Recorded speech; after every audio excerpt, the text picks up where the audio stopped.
We got some guests here, Paul. Wow, that is unbelievable. What in the heck kind of surprise is this? Tracy? On behalf of the PGA Tour, it's my honor to let you know that you have been named the recipient of the 2025 Payne Stewart Award presented by Southern. No way.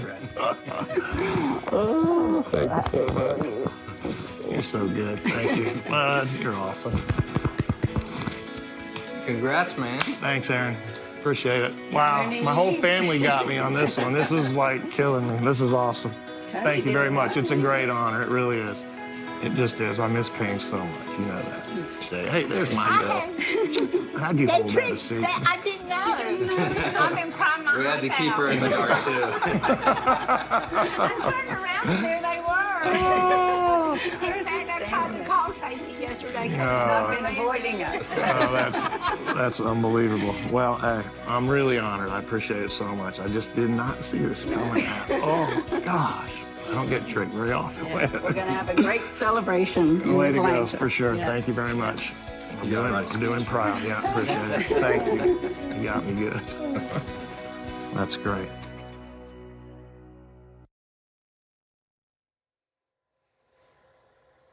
So with that, I'm so pleased to welcome in the recipient of this year's Payne Stewart Award, Mr. Paul Azinger. So good to see you. Congratulations. What an emotional, touching moment that we just got to see there from your experience yesterday. Describe that moment and that sense of realization. Well, I got caught off guard, you know, like every big surprise. I think the older you get, the less you like surprises, but it was great.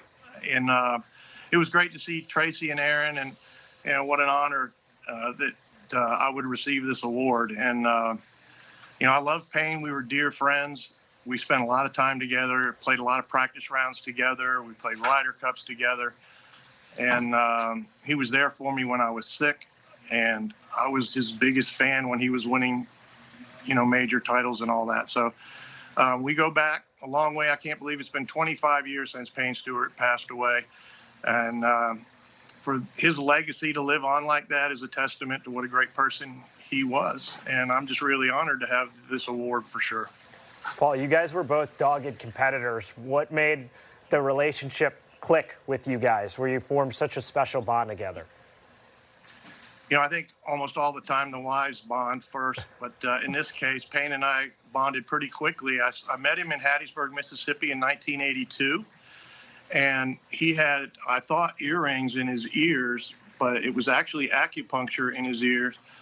That's a picture of us in '93, and that's Ryder Cup, I think, there. But I just was wondering, what in the world is this guy doing with earrings in his ear? And he said, no, it's acupuncture. We introduced ourselves, and he was just way ahead of me when it came to trying to figure out how to concentrate and play this game at the highest level. And I felt like I've been quoted as saying I became a better player the second I shook his hand. I just started to glean from Payne Stewart's wisdom and knowledge. His dad was a club professional, and Payne was a much more polished professional when he showed up than when I showed up. Payne Stewart is such a gift to this game, Paul. What was it like to be in his inner circle, to be so close with his family and a real part of his, I guess, his day-to-day life? Well, he was a real practical joker for a long time. I mean, his whole life probably. He could take it too when you dished it out, and but he was always fun to be around. You know, Tracy, like Tracy said, let the party in heaven begin. Payne loved to have a good time. Payne fell in love with the Lord probably 5 or 6 years before he passed away. You know, my being sick with the cancer had an impact on Payne, and Payne's friendship with me during that time had an impact on me forever. So we'll forever be bonded. We were there for each other when we needed to be. And, you know, it's just awesome for me to see that his legacy continues on.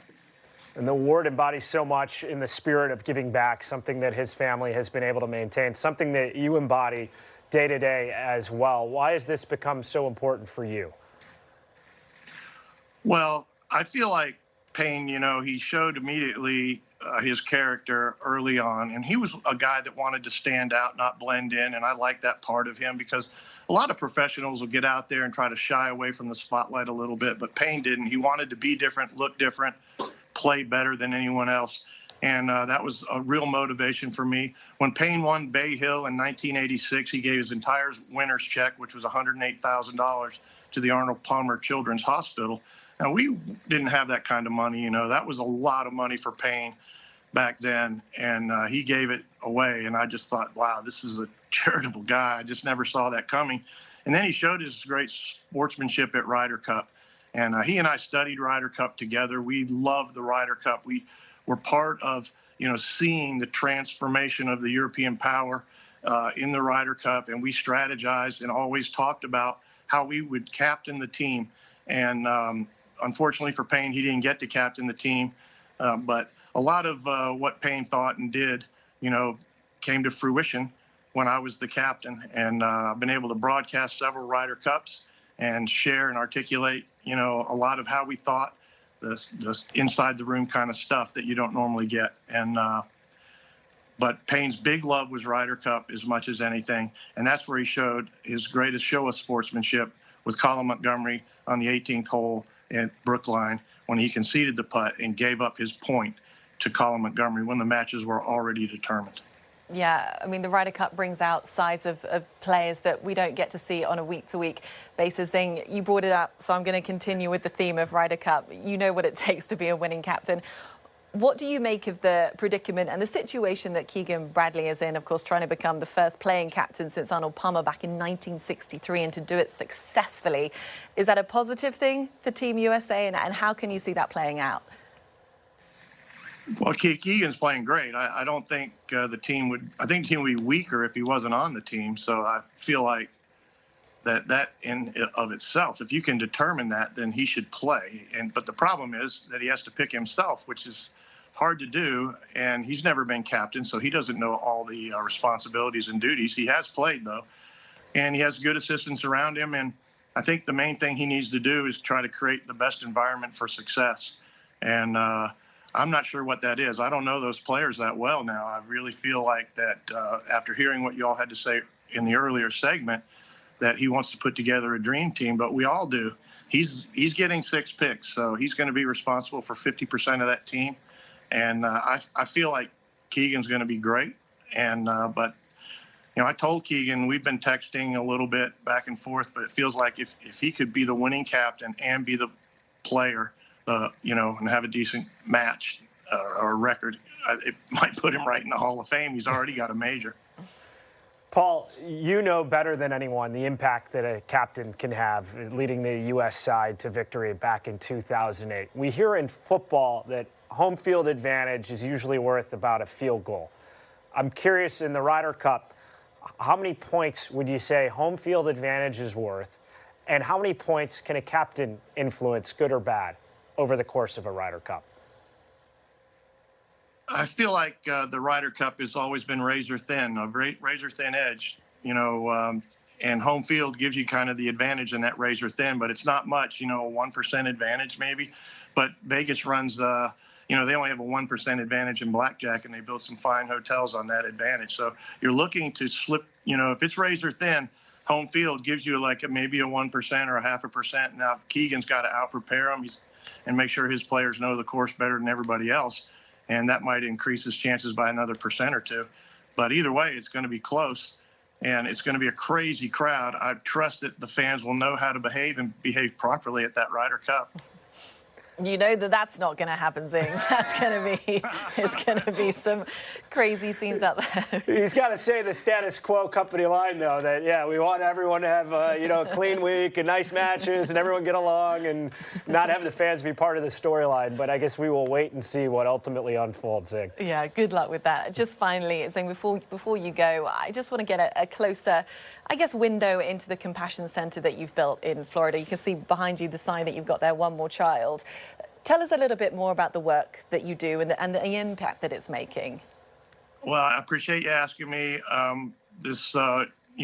My career, my wife has kind of pulled up alongside me my whole life. And now as we've gotten older, I've kind of saddled up beside her. This was her dream at first. She showed me a compassion center in Lakeland. And we decided to build one shortly thereafter here in Manatee County. And we're trying to serve families really that need a hand up. It's not a handout organization appreciate you running the video of the building. That building's about 12,000 square feet, give or take. And everything in this building is going to be, it might be here for a week or two, and then it's gone, and then the building fills back up. And it's just amazing the amount of stuff that it's gone through our redistribution center or our compassion center. Our number one goal is to take care of foster families and struggling families, single moms. And, of course, we're trying to stop the whole human trafficking thing as well and rescue one more child at a time. And that's kind of the theme there. So I'm real proud of this. We've run through probably with both hurricanes that hit the state of Florida last year. Our Compassion Center ended up being the first stop for FEMA in a lot of cases, which was kind of great. So we got a lot of stuff out for people in need immediately. We've probably had close to 6 million pounds of food come through here, over $16 million worth of non-food items in just 2.5 years. So I'm amazed at the need, and I'm also amazed at the amount of overage. And we want to thank Bell's and Publix and the Port of Manatee and Cisco Foods. We have so many partners, all the churches in our area. We started with 2 partners, and now we're up to over 170 partners now for people that are in need and come to us, and folks who also deliver to our Compassion Center. So we're real proud of it, and we are making an impact. And I appreciate you talking about this with us right now. It's a big part of the charity, and the reason I got the Payne Stewart Award is because Payne was so charitable. And, I'm just thankful that Tony and I have been able to get together and do this and affect the lives of other folks. The people that are in this building that work so hard and love the Lord, they're the ones that are the ones that really put it together. I'll name names during the award maybe in a few weeks. Well, I know he'd be smiling and so proud of what you've been able to do, not just, of course, during your career, but off the course and the profound impact that you've been having. And as an American, I hope Keegan Bradley keeps peppering you with text messages leading up to the Ryder Cup. Good to be with you, Zing. It's a pleasure. Thanks, George. Thanks, Zing. Anna.